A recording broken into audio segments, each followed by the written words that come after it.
Salutations peuple de YouTube.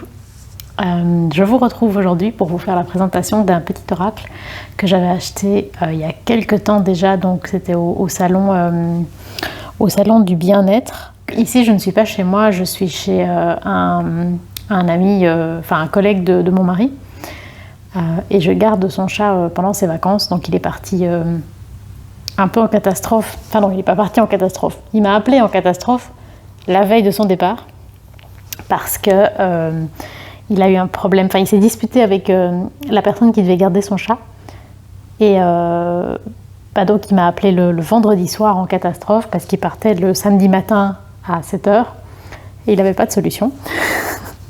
Donc oui, évidemment, j'ai accepté de m'occuper de son chat, c'est une évidence. Je ne sais pas très bien quand je posterai cette vidéo parce que il revient, c'est quoi, le 13 janvier, et je ne veux pas poster la vidéo avant qu'il soit revenu, au cas où quelqu'un reconnaîtrait l'appartement, le chat, la situation. Je ne veux pas être responsable d'un cambriolage. Évidemment, je ne poste toujours les vidéos que je filme en faisant mes gardes de chat qu'après le retour des personnes, pour être sûr qu'il n'y a pas de souci niveau sécurité. Donc ici, le petit chat que je garde s'appelle Mystère. Je vais vous le montrer. Voici le petit chouchou. Ça va, mon ange? Tu restes près de moi, mon petit cœur. Je goûte le Fanta à la pêche. C'est très bon. C'est totalement chimique, mais c'est très bon. Donc l'oracle que je voudrais vous présenter aujourd'hui, c'est Méditation de chat de Fabienne Mellefer et Aline Code au courrier du livre. Donc c'est un petit oracle de 44 cartes avec un livret de 48 pages. Donc il est au prix de 26 €. Donc je vous lis une quatrième de couverture. N'avez-vous jamais remarqué la capacité innée des chats à sonder notre âme, à lire dans notre cœur? Ces 44 superbes portraits de chats et leurs messages de sagesse et d'amour ont été insufflés à Fabienne Mellefer et Aline Code, interprètes animalières et illustratrices, pour nous guider au quotidien. À mesure que les traits des félins prenaient vie sous les pastels de l'artiste, des mots apparaissaient, comme si chaque félin susurrait à son oreille les contours d'un poème en offrande au genre humain. 3 contes sont nés de cette rencontre, narrés dans le livre par les chats Olympe, Mistigris et Lune. À tout moment, choisissez une carte et laissez sa poésie vous inspirer et vous révéler à vous-même. Alors, on va regarder ça ensemble. Donc c'est une boîte cloche avec le fond qui est bleu pâle.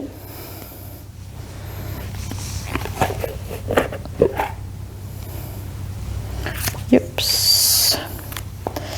Donc, on a un petit livret en format paysage. Tu viens voir la boîte, mon cœur? Donc, c'est Méditation de chat, message du monde félin au genre humain. Donc, c'est un oracle qui a été publié en 2021. Donc, on a le sommaire ici. Donc, on a une introduction, les 3 contes dont il parlait, un petit mot sur l'auteur et un petit mot sur l'illustratrice. Ça va, mon ange? Oui, tu inspectes? L'auteur nous dit que ces méditations poétiques de chat sont à lire et à relire, le temps permettant de leur donner à tous les instants un éclairage différent. Donc il y a 3 contes. Un qui s'appelle L'ensorceleuse, un qui s'appelle La révolution des souliers et le petit cordonnier, et le dernier s'appelle La malle mystérieuse. C'est assez court, c'est quelques pages. Donc on a un mot sur l'auteur, un mot sur l'illustratrice, et c'est tout. Donc les cartes sont extrêmement grandes, elles sont, vous voyez, par rapport à ma tête, ce sont de grandes cartes. Donc elles sont toutes en format paysage, elles ont une tranche argentée. Elles sont très grandes, mais en tout cas dans cette direction-là, donc dans le sens inverse, j'arrive quand même à les prendre, donc au moins ce sera possible de les manipuler. Je vais vous montrer chacune des illustrations et en fait donc à chaque fois on a l'illustration d'un côté et de l'autre côté on a donc ici le nom du chat et le poème qui nous est proposé. Les chats ont tous existé, certains sont encore en vie, d'autres ne sont plus de ce monde, mais ils ont tous, c'est-à-dire qu'il n'y a rien qui a été inventé, ce sont tous des animaux qui sont ou qui ont été réels. Ces illustrations et ces poèmes sont une manière de leur rendre hommage. Je vous propose de vous montrer toutes les cartes et à la fin je tirerai une carte et je lirai le poème. Comme ça vous verrez un petit peu à quoi ça ressemble niveau écriture. Il y a des bordures autour des cartes et elles sont toutes de couleurs différentes. Ici j'essaye de vous montrer un peu l'arc-en-ciel. C'est très joli. La couleur de la bordure a toujours un lien avec la carte. C'est-à-dire que donc si la bordure est bleue, c'est parce que le chat a des yeux bleus. Si la bordure est brun rose, c'est par rapport au pelage du chat ou par rapport à son nez. Enfin, on retrouve toujours une couleur de la bordure dans le dessin. Je crois que l'artiste a majoritairement utilisé des pastels. Alors, ici on a Berlioz.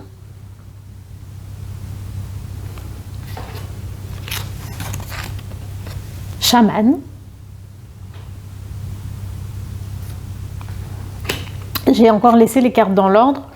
Je pense qu'elles sont juste par ordre alphabétique.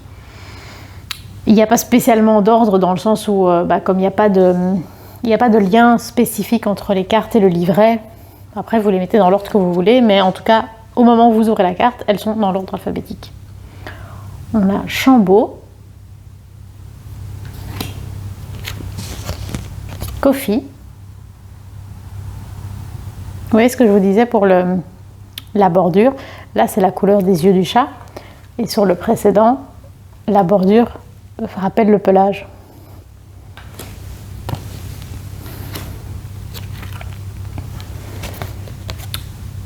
Darshan ou Darshan, je ne suis pas sûre de comment ça se prononce. Farouk. C'est rigolo parce que j'ai un de mes meilleurs amis, l'ancien guitariste de mon groupe, qui s'appelle Farouk. Ça ne s'écrit pas de la même façon, mais ça me fait sourire. Et alors vous avez, il y a des textes qui sont pas toujours faciles à lire parce que elle est une écriture très, très manuscrite. Un texte qui commence ici et qui souvent tourne tout autour du chat. Je ne sais pas si c'est l'idée qu'on puisse tout lire ou pas. Il y a des mots aussi à plusieurs endroits dans les moustaches. Il y a certaines moustaches qui sont des mots autour des yeux. Enfin, il y a énormément de petits détails. Après, je ne suis pas sûre que l'intention est qu'on sache tout lire, ou peut-être à certains moments qu'on sache lire un mot. Là, par exemple, j'arrive à lire pardonner, oui, simplement, profondément. S'aimer pour devenir grand. Voilà, c'est pas évident à lire, mais il y a moyen de tout lire, je pense. Et par exemple, ici, le rose, il y a son petit nez évidemment qui est rose, et ici, ça a été parsemé de pépites de pastel. En tout cas, là, il y a une chouette cohérence au niveau des couleurs. Lui, c'est Fidji. Hélios.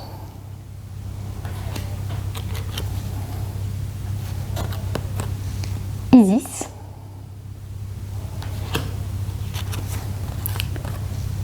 Joyeux.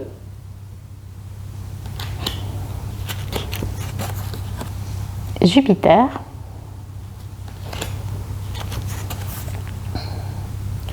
Kikito et Kikita.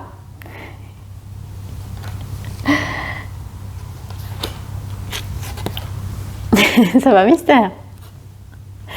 Lila. Je ne sais pas si vous l'avez vu passer au moment où il est passé. Lily. Ici, c'est beau. Le tour est d'un vert clair un peu anis. Et donc c'est la couleur de ses yeux, mais il y a aussi, ils ont fait une sorte d'auréole. Elle a fait une sorte d'auréole de la même couleur autour du chat. Ah mon cœur, tu t'installes. Lily, ça ne s'écrit pas de la même manière. Le précédent c'était avec I, celui-ci c'est avec Y. Lily-Pop.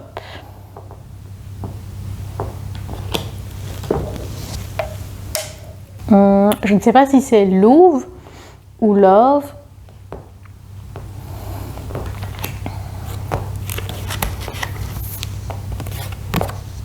Luna ou Luna.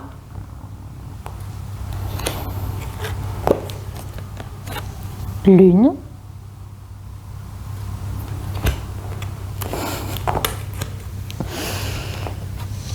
Mickey.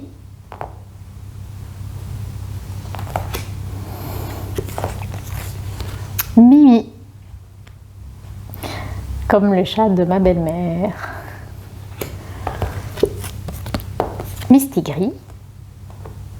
Avec un petit ventre tout doux.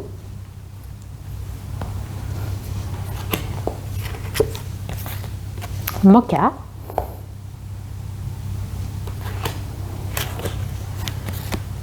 Nala.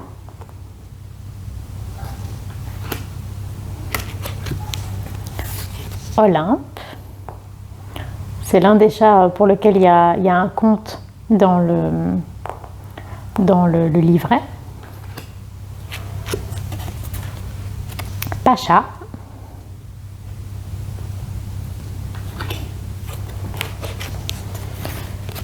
Paillette.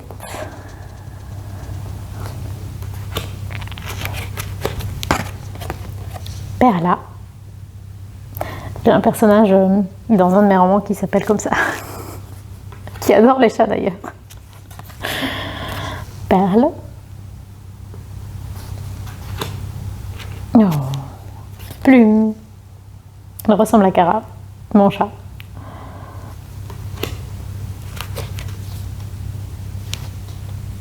Prana. C'est une maman avec son petit bébé.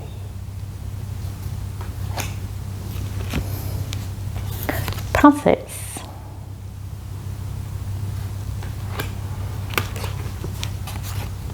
Prune.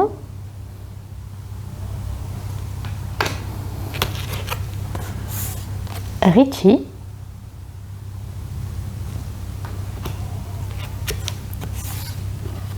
Rodilard.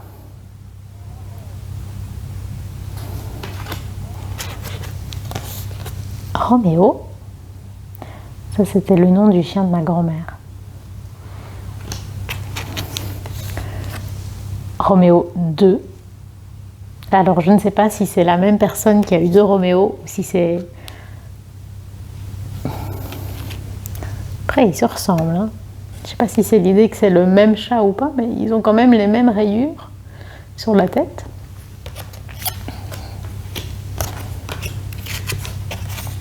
Roxy. Petite tête. Salsa.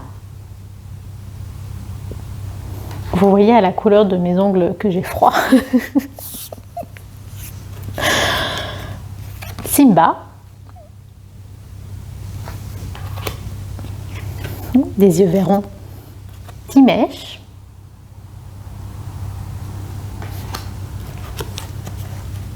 Zazu.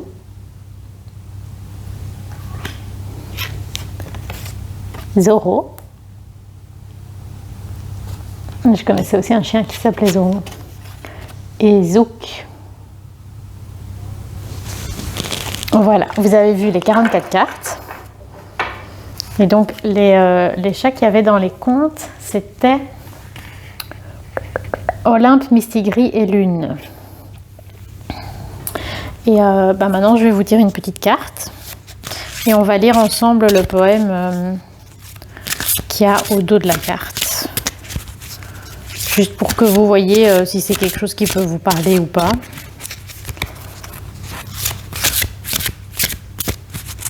Niveau de la qualité, parce que ça je ne l'ai pas mentionné, donc ce sont de très grandes cartes qui sont quand même assez souples et qui reprennent bien leur forme.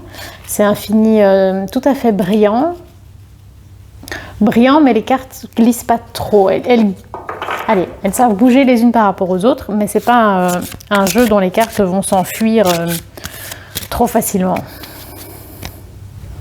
Si vous voyez ce que je veux dire. Par contre, vu la taille des cartes, pour faire le shuffle, c'est compliqué. Est-ce que je vais m'en sortir? Bon, au pire des cas, je le fais pas, hein, mais j'aime vraiment bien pouvoir le faire. Oui, à moitié quoi. Juste pour dire que je l'ai fait. J'ai le même problème avec le tarot Camelot qui est sorti il n'y a pas très longtemps et que je me suis que j'avais précommandé même. C'est même pas que je me suis empressée de l'acheter quand il est sorti, c'est que je l'avais précommandé parce que j'adore Camelot. Donc s'il y avait un tarot Camelot, évidemment que je voulais l'avoir. Et j'aimerais bien vous faire une review, mais je pense qu'elle va prendre beaucoup de temps à filmer, pas autant de temps que le tarot Buffy, parce que je connais pas Camelot aussi bien que ce que je connais Buffy. Mais j'aime quand même beaucoup, donc j'aimerais bien pouvoir un peu réfléchir sur les cartes. Et donc il faut que j'ai du temps devant moi pour pouvoir le faire. Dites-moi si c'est quelque chose qui vous intéresse. Si je sais qu'il y a quelqu'un qui attend la review, ça peut être chouette. Ça peut être une manière de se motiver à la faire. Après, je suis pas la seule à... Enfin, j'ai vu qu'il y avait déjà d'autres personnes qui l'avaient fait, donc je ne serai pas la seule à le faire. Et la carte que je vous propose, c'est Love ou Louvre, qui n'a pas l'air très commode. Petit cœur. Alors, ne joue pas avec moi, personne ne me leurre. Je sais lire dans les pensées de ton cœur, et même bien au-delà. Tic-tac fait l'horloge du temps que tu sembles ignorer, préoccupé avant tout à être aimé. Tic-tac fait le métronome de la vie, te rappelant la nécessité de mettre en œuvre toutes ses promesses et ses chefs-d'œuvre. Tic-tac, le vent dans mes moustaches, avertissant d'un souffle léger que sur ton intuition seule, tu dois pouvoir compter. Tic-tac. Ça me parle particulièrement, j'ai l'impression que c'est un conseil, en effet, sur lequel je dois méditer. Enfin, pas méditer, appliquer plutôt. Et voilà, c'est tout pour moi pour cette petite présentation. Petit cœur. J'espère que ça vous aura plu. Dites-moi si ça vous a aidé à vous décider si vous aviez envie d'acheter cet oracle ou non. Si vous l'avez déjà, comment vous l'employez. Je pose toujours cette question et c'est vraiment quelque chose que je trouve chouette, c'est de discuter sur la manière dont on emploie chacun nos oracles, dans quel contexte, ce qu'on en fait, les questions qu'on pose. Voilà, je trouve que c'est une des choses qu'il est intéressant de partager. Sur ce, j'espère que ça vous a plu. N'hésitez pas à liker, commenter, partager, vous abonner. Et sur ce, je vous souhaite longue vie et prospérité.